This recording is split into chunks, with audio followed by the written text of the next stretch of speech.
MLB.com finally released their top 30 prospects for the Seattle Mariners going into the 2023 season. Now, Joe and I made a list a few weeks back as well, talking about our top 30 prospects, and in this video, we're going to compare our list to MLB.com's list. We're going to see how we differentiate between the players, as well as talk in depth about the top 10 prospects in the Mariners system. So make sure to stick around until the very end of this video to see how we match up with MLB.com for the top 10 prospects in the Mariners system. It's going to be a bit of a longer video. Make sure you grab your popcorn and let's get going. Number 30 through 26 on our list, we had Juan Pinto number 30, Jeter Martinez number 29, Travis Kuhn number 28, Gene Munoz number 27, and George Feliz at 26. Now comparing that to MLB.com, they had Josh Hood at number 30, Caden Polkovich at 29, Alberto Rodriguez at 28, number 27 they had Zach DeLoach, and number 26 they had Gene Munoz. We had Munoz at 27, they had him at 26. As for Alberto Rodriguez, this is probably where we would have put him. However, when we first made our list, when Joe and I first made our list, he had just been DFA'd, so we didn't know if he was going to stay in the organization.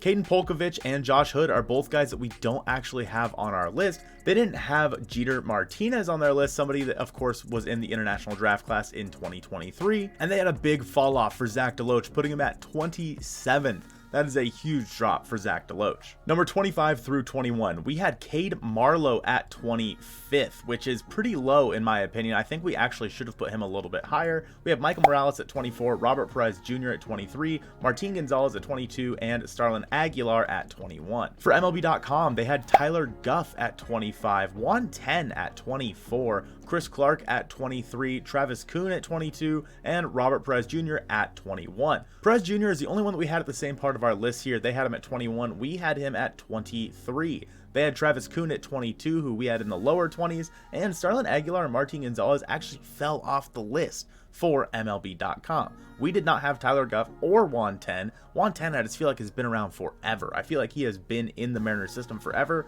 so overall we had him fall off the list. Number 20 through 16 here. At number 20, we had Victor Labrada. Zach DeLoach we had at 19, whereas they had him at number 27. Ashton Izzy we had at 18, Isaiah Campbell we had at 17, and Jonathan Clase we had at 16. We actually got a few right here with MLB.com. At 20, they put Michael Morales, who we had put a little bit lower at 24. They put Juan Pinto at 19. Juan Pinto was our number 30 prospect on our list. Then at 18 and 17, we actually got these right. At 18, we put Ashton Izzy, and at 17, we put Isaiah Campbell, as did MLB.com. And then at 16, they had Cade Marlowe, who we put down at 25. Now, with that strikeout percentage, we saw Cade Marlowe do pretty all right in spring training this year, but with that injury concern, I'm still not sold on Cade Marlowe. The Mariners have had some really big top prospects in the past that have paid off for them, and two of the biggest that I can think of is Julio Rodriguez and Ken Griffey Jr., and gosh darn it, Foco has done it again.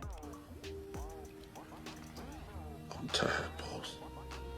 The Julio Rodriguez and Ken Griffey Jr. then and now bobblehead is on pre-order over at Foco.com for just $80. The edition size, there are only 223 of these in the freaking world. So make sure you guys head over to Foco using the link below and check out these brand new bobbleheads while supplies last. You'll be getting a cool bobblehead and you'll be helping support the channel. Foco's the same company that sent me this cool hat. I mean, come on, we gotta love them. 15 through 11 here, we had Milkar Perez at number 15, Brian Wu at 14, Axel Sanchez at 13, Prelander Broa at 12, and Taylor Dollard at 11. In terms of MLB.com, they only had one guy in this section that we also had in this section, and that was Axel Sanchez, who they put at 15. We had Axel Sanchez at 13. I immediately realized I just lied to you, as they have Prelander Broa at 14. We had him at 12. But then they have Lazaro Montes over at 13, who we have much higher than that.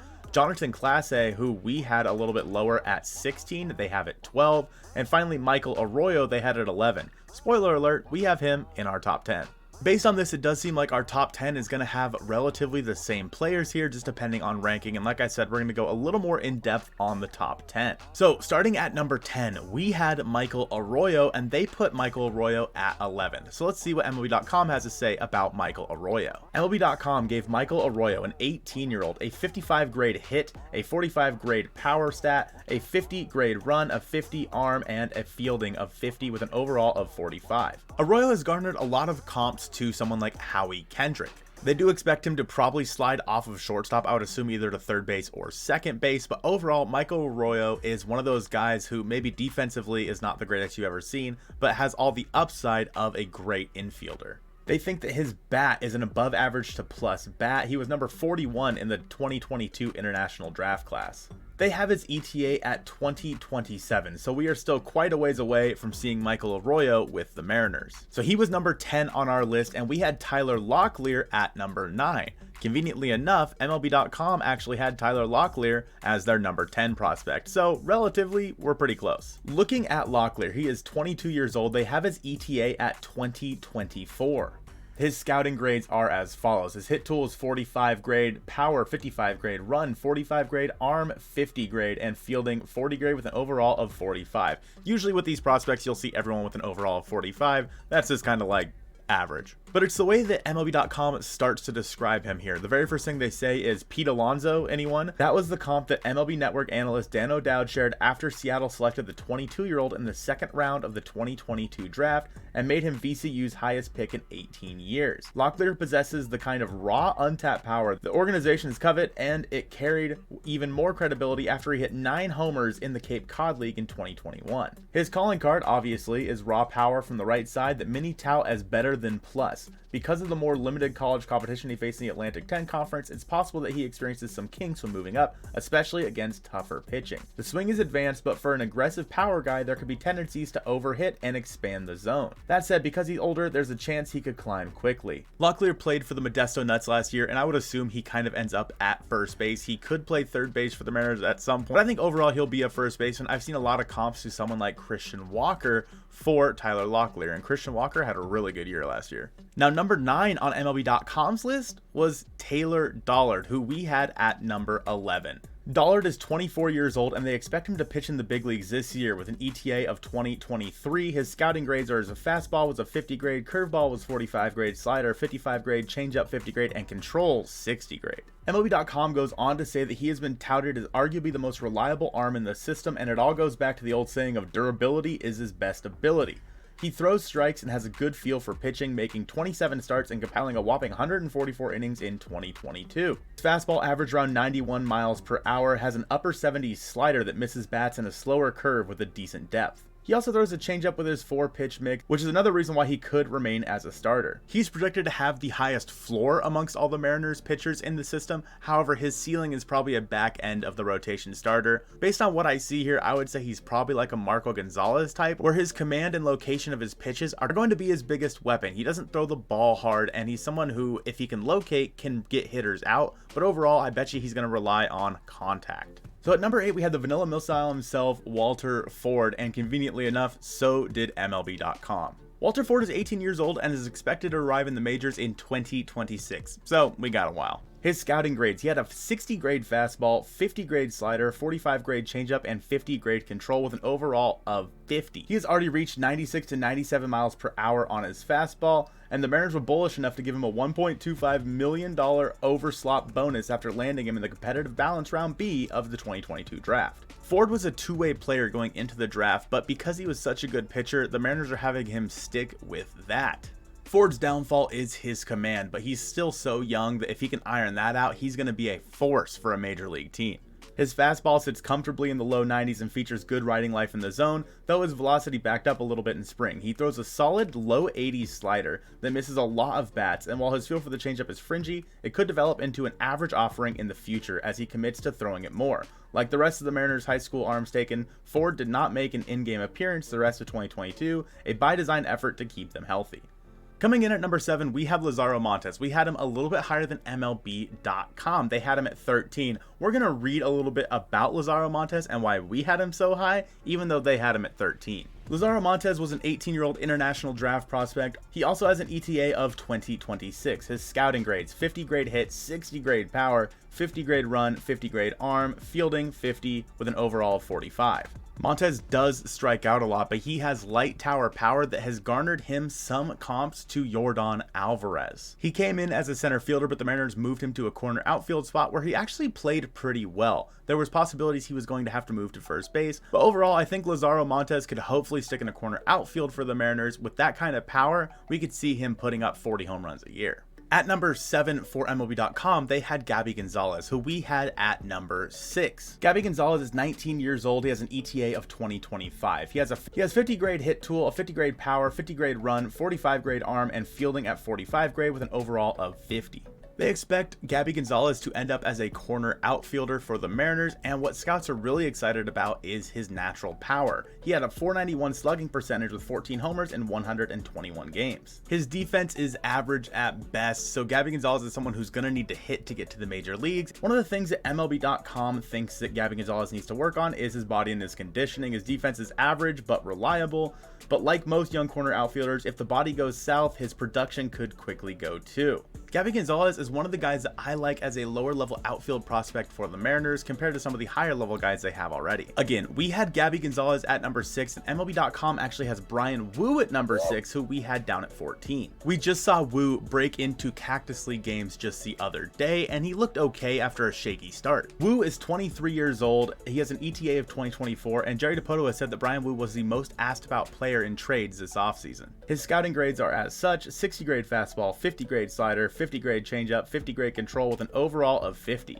Woo was out of Cal Poly, where he had Tommy John surgery. He sat 95 with his fastball last year, but touched 99 with excellent ride, missing bats at a slightly lower release point. All said, it helps the rest of his stuff play. The slider is also a really solid pitch, albeit less impactful than the heater. He's begun to throw it slightly harder as he's gotten more reps and distanced himself from surgery. We've heard that Bryan Woo throws two different kinds of sliders, one that's a little more sweeping and one that has a ton of break to it that he throws a little bit harder. MLB.com goes on to say that he possesses a solid delivery and is athletic enough, but there are times where he can get scattered with location. It's possible that could be chalked up to early stages of development and coming back from elbow surgery. They had Bryan Woo a lot higher than we did, but I think that's simply because coming off that injury with so few innings pitched, it was so tough to say where Bryan Woo was going to end up. Into the top 5 we go, and for the top 5, we had Emerson Hancock at number 5, who MLB.com had at number 4. Hancock is 23. They expect him to make his major league debut this season with a 50 grade fastball, 50 grade curveball, 55 grade slider, 55 grade changeup, 50 grade control with an overall of 50. He was one of the top righties in the 2020 draft. He had a shoulder injury in 2021 and a lat injury in 2022. His fastball velocity is down a little bit from his old 96 and 97 down to 94. His slider is a lot better though, as he's throwing it a little bit differently. His changeup has also taken a big step forward. So while his fastball has fallen off a little bit, his other offerings have kind of graded out better. Overall, I think Emerson Hancock has fallen off a little bit in terms of Mariners projections, whereas we originally thought he could be like a 2 or maybe even a high 3. I think he now projects as a low 3, maybe back end of the rotation starter, whereas his stuff just does not play as high up as it did before, but he still does throw quite a bit of strikes. At number 5 for MLB.com, they had Feldman Celestin, who we had at number 3. Celestin is just 17 years old, an ETA of 2027, and unfortunately we did not get to see him at spring training this year as he had visa issues. He has a 55 grade hit tool, 50 grade power, 60 grade run, 55 grade arm, fielding at 55 with an overall of 50. He's been highly touted coming out of the DR and the international draft prospects, kind of shown next to guys like Wander Franco, so you know there's a good future for him. They say that Celestin has a run tool that is already among the best in the organization and an above average arm, and he's probably going to wind up with true plus power or better. The power speed combination, which is the holy grail for shortstops on the international market, has created a sky is the limit type of profile with the organization. Described as a tool shed, Celestin has the upside to potentially become a top 5 prospect in all of baseball, and definitely has the talent to land in the top 100 once he gets some professional experience under his belt. I am bullish on somebody like Feldman Celestin. Obviously, we saw Julio come up, and Julio is Julio, of course, he's a unicorn. But with that being said, seeing somebody with this much potential and the Mariners signing him makes me really excited for that 2027 year when he finally makes it to the big leagues. While putting him at 3 on our rankings may be a little excessive, I think that Feldman Celestin could be that good. Number 4 on our list, we had shortstop Cole Young, whereas MLB.com had him at number 3. So overall, the top 5 for both us and MLB.com are exactly the same, just with a few guys mixed around. Cole Young was drafted in the first round of 2022's draft. He's 19 years old with a 2026 ETA. His hit tool is a a 60 grade, power 45, run 55, arm 55, fielding 50. He throws right-handed and bats left-handed, is an up-the-middle prospect for the Mariners at shortstop, although a lot of people do think he could move over to second base, especially if Celestin's ready to play shortstop. The Mariners were aggressive in promoting Cole Young, putting him in Single-A Modesto in his first year, where he hit 385, 422, 539 in just 10 games. The Mariners' mantra of dominate the zone, MLB.com says, is something that Cole Young truly embodied. One scout said that his power will surprise everybody in baseball. Young is an above-average runner and has enough range and arm to stick at shortstop long-term, which, after the club dealt Noelvi Marte to the Reds in the Luis Castillo blockbuster, makes him the top middle infield prospect in the organization. He's drawn comps to lefty hitting infielder Adam Frazier.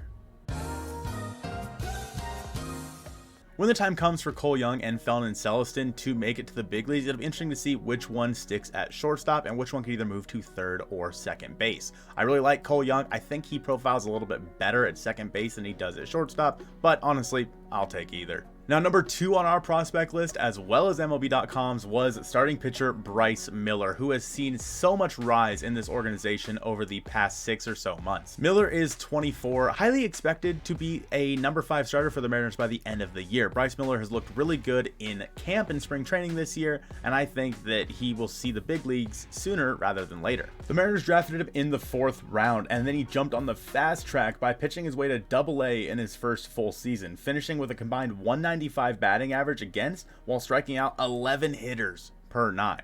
He threw 133 innings with a high spin rate, a pitch that averaged 95 miles per hour in Double-A and touched triple digits at some points. He had a distinct hard mid-80s slider with power and depth and a slower upper 70s curve that can both miss bats with the slider ahead of the curve. He also has an effective heavy mid-80s changeup. He's a 4-pitch mix, Bryce Miller is, and especially with a guy like that with that mustache, easily a top pitcher in baseball. Miller has been heavily talked about in trade rumors for somebody like Brian Reynolds, but overall, I think the Mariners are going to hold on to him. He does have reliever risk. There's a chance that he could go to the bullpen. I highly doubt that's going to happen at this point, although they did think that when they first drafted him when he had trouble finding the strike zone, as he was drafted as a reliever. And of course, that leaves one player for the Seattle Mariners, one guy, and that is Harry Ford as the number 1 prospect, ranked both by us as well as MLB.com. Harry Ford is 20 years old. They expect him to make his debut in 2025.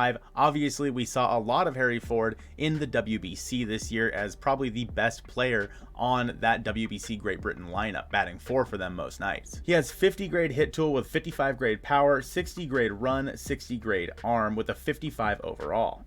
The Mariners think that Ford has a chance to be an outstanding hitter from the right side of the plate with at least above average power in the future. He has tremendous raw pop and is just learning to tap into it. He has shown an ability to drive the ball to all fields, exhibiting excellent pitch recognition traits and very solid barrel rates, especially for his position. Ford doesn't just run well for a catcher, he has plus speed that allows him to be a base stealing threat. His athleticism is a huge plus on both sides of the ball, earning him comparisons to Hall of Famer Craig Biggio.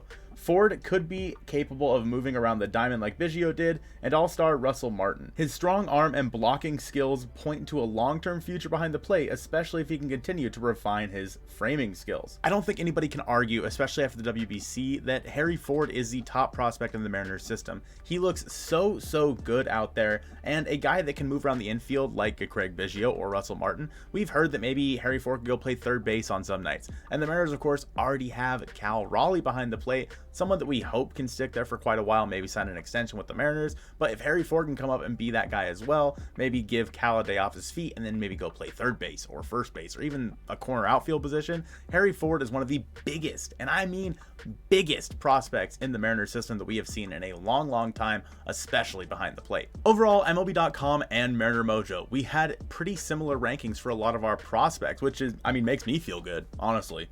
But also at the same time, we all know that prospect rankings really mean absolutely nothing, and they'll be changed by July of this year. And speaking of Harry Ford, Joe made a video about Prince Harry himself. It's on the screen now. I want you guys to check that one out. I appreciate you guys watching this one, and go Mariners.